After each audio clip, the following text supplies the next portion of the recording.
This 1854 mother and daughter photograph looks serene until you notice the burn mark on the girl's apron.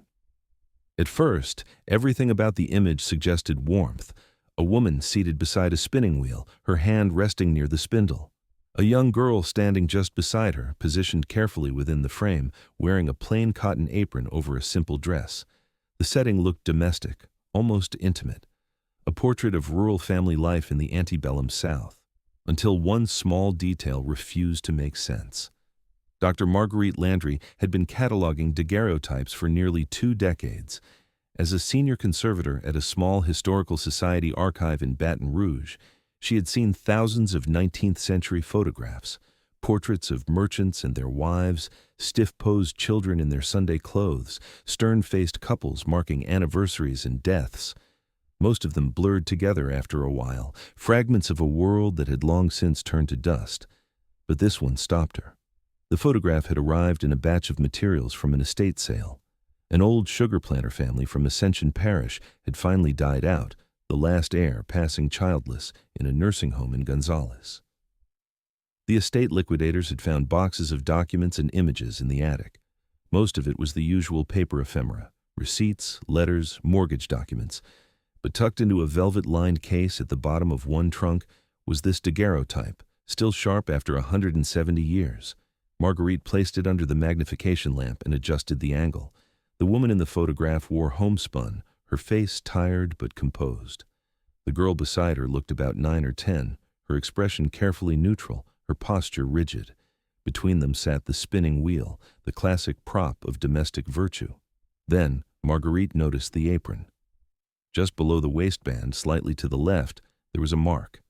A circular discoloration, darker than the surrounding fabric, with a faint geometric pattern at its center. At first, she assumed it was damage to the plate itself, a fleck of corrosion or a chemical stain from improper storage. But when she tilted the image again, the mark stayed sharp. It was not on the surface of the daguerreotype. It was on the fabric, burned into it. Marguerite leaned closer. The shape was too regular to be accidental. It looked almost like a stamp, a seal. She had seen marks like this before, but not on aprons. She had seen them on bales of cotton, on hogsheads of sugar, on shipping crates bound for New Orleans, inventory marks, proof of ownership. She sat back in her chair and stared at the image for a long time. The mother and daughter portrait suddenly looked different. The girl's expression, which she had first read as shyness, now seemed frozen. Her hands were folded too tightly. Her body angled slightly away from the woman beside her, as if she had been placed there rather than drawn there by affection. The spinning wheel, the homespun, clothes, the quiet domestic scene. And beneath it all, branded into the fabric, the mark of a system that treated human beings as inventory. Marguerite had spent years learning to read old photographs. She knew how to date a daguerreotype by its case, how to identify regional studio styles, how to interpret the visual grammar of mourning portraits and marriage images. But she had never learned to see this. She had never been taught to look for the violence hiding inside pictures of family warmth. Now she could not unsee it. She pulled out her phone and took a reference shot, then began the slow work of documenting the image properly. She measured the plate, recorded the case dimensions, noted the wear patterns and the state of the silver surface. When she turned the daguerreotype over, she found a handwritten label pasted to the back of the case. The ink was faded but legible. Madame C. Fontenot and companion, Bellerive Plantation, 1854. Companion, not daughter. Marguerite had catalogued enough antebellum photographs to know what that word often meant. In polite society, in the careful language of auction records and estate inventories, a companion was frequently an enslaved child assigned to serve a white woman or girl, a playmate who was also property. A body dressed in matching clothes and posed beside its owner, presented to the camera as an extension of the household rather than a member of it. But this image had not been labeled mistress and companion. It said Madame Fontenot and companion. No second woman, no daughter listed at all, which meant the girl in the homespun apron was not the daughter. The woman at the spinning wheel was the only Fontenot in the photograph, and the child standing beside her, carefully posed, carefully dressed, carefully branded, was the one who had been owned. The next morning, Marguerite contacted a colleague at Tulane who specialized in the material culture of Louisiana slavery. Dr. Elise Broussard had spent over a decade studying the physical objects that enslaved people used, wore, and were forced to carry. She was one of a small number of historians who focused on what she called the textile archive, the fragments of cloth, buttons, and sewing tools that survived when paper records did not. Marguerite emailed the reference photo with a short note explaining what she had found. The response came within an hour. Elise asked if she could see the original. 3 days later, the two women sat together in the conservation lab, the daguerreotype between them. Elise studied the burn mark through a jeweler's loupe, tilting the plate slowly. After a long silence, she set the loupe down and exhaled. "It's a property seal," she said. "Not common, but not unheard of either. Some planters in the river parishes used them on textiles issued to house servants, sheets, aprons, head wraps, anything that might leave the property or get mixed up in laundry. Branding skin was crude, and it left scars that visitors might notice. Branding cloth was cleaner. It let owners track their property without making the violence visible." Marguerite stared at the image. So the girl was wearing her own proof of enslavement. "Literally stitched into her clothing," Elise said. "The seal would have been heated and pressed into the fabric before it was hemmed, probably done by another enslaved woman in the sewing house. The mark would fade over time with washing, but for the first few months it would be perfectly clear." She pointed at the pattern in the burn. "You see the shape? That's not random. That's a monogram or a plantation symbol. If we can find estate records from Bellerive, we might be able to match it." Marguerite had already started that search. The Fontenot family had left a substantial paper trail. Sugar planters along the Mississippi were among the wealthiest people in the antebellum South, and they documented everything: crop yields, slave purchases, household expenses, legal disputes. The Louisiana State Archives held several boxes of Fontenot family papers, and Marguerite had requested copies the day after she found the daguerreotype. What she found in those records was both familiar and disturbing. The Fontenots had owned Bellerive Plantation since 1803, when the Louisiana Purchase opened the region to American investment. By the 1850s, the operation was producing over 500 hogsheads of sugar per year, worth tens of thousands of dollars. The labor force numbered over 120 enslaved people, listed in annual inventories alongside mules, plows, and kettles. Marguerite found the 1854 inventory. The names were listed by age and appraised value. Near the bottom of the house servant section, she found an entry that made her stop. Celestine, aged 9, daughter of Marie, deceased, spinning, light sewing, household work, appraised at $400. Celestine. She checked the date of the inventory, April 1854. She checked the date scratched faintly into the edge of the daguerreotype plate, May 1854, 1 month apart.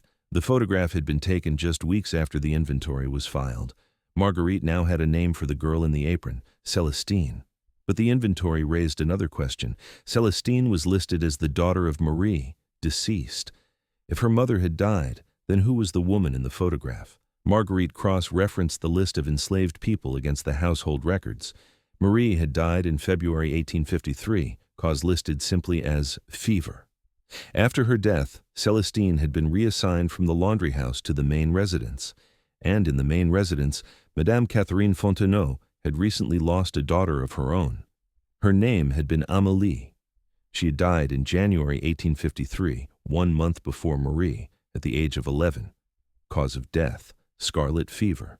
2 girls, almost the same age, dead within weeks of each other, and then a photograph, posed like a family portrait, featuring the grieving white mother and the orphaned black child who had been brought into the house to replace the daughter who died. Elise put it plainly when Marguerite showed her the records. Companion children were common in wealthy Southern households, she said. Sometimes they were genuine playmates. Sometimes they were attendants, expected to carry things, fetch things, absorb slaps when the white child was frustrated. And sometimes, especially after a death, they were substitutes, dressed in the dead child's clothes, posed in the dead child's place, photographed as if they belonged. She tapped the image. But this photograph does something else. It's not showing Celestine as a replacement for Amélie. It's showing her as a kind of possession that has been fully integrated. The homespun dress, the spinning wheel, the careful pose, all of it is designed to say, this child is part of our household now. She is ours. And the brand on the apron? That says the same thing in a different language. It says, she is ours, and we have the paperwork to prove it. Marguerite kept digging. Over the next several weeks, she traveled to Ascension Parish to visit the site of Bellerive Plantation. The main house had burned in 1892, but the old sugar mill foundation still stood, half hidden in a thicket of live oaks and elephant ears. A historical marker by the road mentioned the Fontenot family's contributions to Louisiana agriculture. It did not mention the 120 people who had been forced to work the fields. She also visited the parish courthouse, where older land records and court filings were still stored in a back room. It took 3 days to find what she was looking for: a civil suit filed in 1859 by a man named Jean-Pierre Fontenot, the son of Catherine, against a neighboring planter named Etienne Marchand. The suit alleged that Marchand had enticed and harbored an enslaved woman belonging to the Fontenot estate and demanded her return along with compensation for lost labor. The woman's name was Celestine. She had been 23 at the time of the suit, no longer a child. The case never went to trial. In 1860, Marchand sold his plantation and moved to Texas. The suit was dismissed, but a separate document filed the same year told a different story. It was a manumission record filed in New Orleans by a free black man named Louis Desquire. The record stated that Desquire had purchased the freedom of an enslaved woman named Celestine Fontenot, aged 24, for the sum of $800. Celestine had been freed. And the name of the person who witnessed the transaction, co-signing as the seller's representative, was Jean-Pierre Fontenot himself. Marguerite sat in the courthouse for a long time, staring at the faded ink. The story was beginning to come into focus. Celestine had been brought into the Fontenot household as a child, dressed in homespun, branded with the property seal, and posed for a photograph that made her look like family. She had grown up in that house, serving, sewing, spinning. At some point, she had run or been enticed to a neighboring estate. The Fontenots had sued to get her back, and then, within a year, a free black man had appeared with enough money to buy her out of bondage entirely. Who was Louis Desquire? Marguerite found the answer in the records of a black Catholic church in Donaldsonville. Louis Desquire had been a carpenter and a member of the free black community that clustered along the river between Baton Rouge and New Orleans. In 1861, just 1 year after Celestine's manumission, he had married a woman named Celestine Desquire, née Fontenot. They had 3 children. 2 survived to adulthood. One of them, a daughter named Marie-Thérèse, had married a farmer in Pointe-Coupée Parish and had children of her own. The line was traceable. Celestine had not only survived, she had built a family, and somewhere in Louisiana, her descendants were still alive. When Marguerite brought all of this back to the Historical Society, she expected enthusiasm. What she got instead was hesitation. The director, a retired professor named Harold Duplessis, called a meeting with the Board of Trustees. Marguerite presented her findings, walking them through the photograph, the estate records, the branding practice, the court documents, the manumission papers. She explained that the image they had received from the estate sale was not a family portrait at all. It was a record of ownership, disguised as domesticity. She suggested that the society create an exhibition around the photograph, a chance to show visitors how antebellum images could be reread, how the visual language of respectability had been used to normalize slavery, how even a simple portrait of a woman and a child could hide a system of violence. The room went quiet. One trustee, a retired banker whose family had donated generously to the society for decades, spoke first. "I understand the historical interest," he said carefully, "but I'm not sure this is the kind of story our visitors are looking for. We get a lot of school children, a lot of tourists. They want to learn about Louisiana heritage. They want to see beautiful old images. This is, frankly, a difficult subject." Another trustee nodded. "And there's the question of donor relations. Several of our major supporters have family ties to the old plantation families.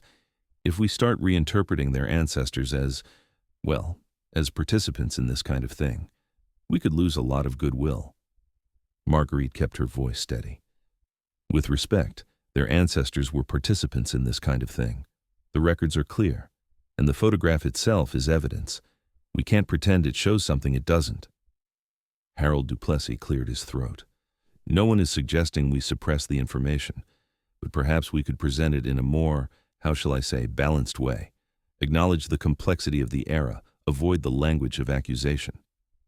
Marguerite looked around the room. She saw polite discomfort, furrowed brows, people studying their hands. The girl in this photograph was 9 years old, she said. Her mother had just died. She was brought into the house of her owner, dressed in homespun and branded with a property seal. Then she was posed beside her mistress and photographed as if she were family. That's not complexity. That's cruelty, made to look like kindness. No one responded. In the end, the board voted to table the exhibition proposal pending further review. The photograph was placed in climate-controlled storage. Harold Duplessis thanked Marguerite for her thorough research and suggested she focus on other projects for a while. But Marguerite did not stop. She reached out to a journalist at The Advocate in Baton Rouge, a reporter named Danielle Como, who had written extensively about the hidden histories of Louisiana's plantation country. Danielle was interested immediately. Over the next 2 months, she and Marguerite worked together to document the full story. The photograph, the records, the branding practice, the trail of evidence that led from Bellerive Plantation to the Desquire family in Donaldsonville. They also tracked down Celestine's descendants. A woman named Patricia Desquire Williams living in Houston was the great-great-granddaughter of Celestine and Louis. She had grown up hearing fragments of the story, passed down through oral tradition. Her grandmother had told her that their ancestor had been raised in the big house and had escaped to marry a free man. But she had never seen the photograph. She had never known about the brand on the apron. When Danielle sent her the image, Patricia called back within the hour. "That's her," she said, her voice thick with emotion. "That's Celestine. My grandmother described her exactly, small, serious, always folding her hands. She said Celestine never smiled in pictures because she had learned that smiling meant you were happy to be where you were." Patricia agreed to be interviewed for the article. So did 2 of her cousins. One of them, a retired schoolteacher named Bernard Desquire, had spent years researching the family genealogy. He had found the manumission papers himself years ago, but had never been able to locate any images. "We knew she had been photographed at least once," he said. "There was a story that the mistress had her pose for a portrait, but we assumed the picture was lost. We never imagined it would show up in an estate sale, labeled like she was just another piece of furniture." The article ran in November. It included the photograph, the archival evidence, and interviews with both Marguerite and the Desquire family.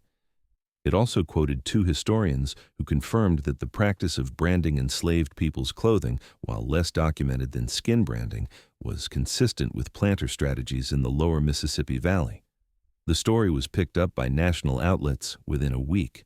A museum in New Orleans offered to host an exhibition centered on the photograph. Marguerite was invited to speak at a conference on visual culture and slavery. And the Desquire family, after more than a century and a half, finally had a physical image of their ancestor. Patricia Williams flew to Baton Rouge to see the daguerreotype in person. She sat in the conservation lab with Marguerite and looked at the small silver plate for a long time. "She was so young," she said finally, "and they dressed her up like a doll and burned their name into her clothes and then took a picture so everyone could see how kind they were." She touched the edge of the case gently. "But she got out. She married. She had children. And here we are, still here, still remembering."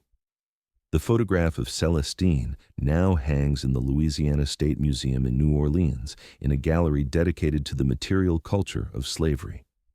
The label beside it explains the branding practice, the history of companion children, and the story of how one girl, posed as property, eventually claimed her freedom and her name. Visitors who pass through the gallery often pause at the image. From a distance, It looks like so many other antebellum portraits: a woman, a child, a spinning wheel, a quiet domestic scene. It is only when you step closer, when you look at the apron, when you see the mark, that the truth begins to emerge. That is the danger of old photographs. They are not transparent windows into the past. They are constructed images, staged and framed to tell the story the photographer and the subject wanted to tell. And sometimes, if you look carefully, you can see the other story, the one that was meant to stay hidden. A girl stands beside a woman who is not her mother. She wears clothes that are not her own. Her apron carries a mark that proves she is property. And yet she looks directly at the camera, her hands folded, her face composed, her body carrying the evidence of a system that tried to erase her. She could not speak then, but the photograph speaks now. And every time someone sees it, someone asks the question that Marguerite asked on that first morning in the conservation lab. What else have we been taught to overlook? There are thousands of photographs like this one, scattered across archives and attics and estate sales, waiting to be read again. Portraits of families that were not families, images of affection that were images of ownership, domestic scenes that hid domestic violence, each one a fragment of a system that preferred to present itself as benevolence. The burn mark on Celestine's apron was small, easy to miss, easy to dismiss as damage or accident, but it was neither. It was a signature, a claim of possession, pressed into cloth so that no one could forget who owned her body, her labor, her name. And yet she survived. She ran. She was bought free. She married. She named her daughter Marie-Thérèse after her own mother. That is the other story the photograph tells. Not just the violence, but the resistance. Not just the brand, but the woman who outlived it. The camera captured her in 1854, a child standing in someone else's house, wearing someone else's mark. But the camera did not capture what happened next. It did not capture the escape, the freedom, the family, the generations that followed. That part of the story was never meant to be recorded. But it happened anyway. And now, finally, it can be seen.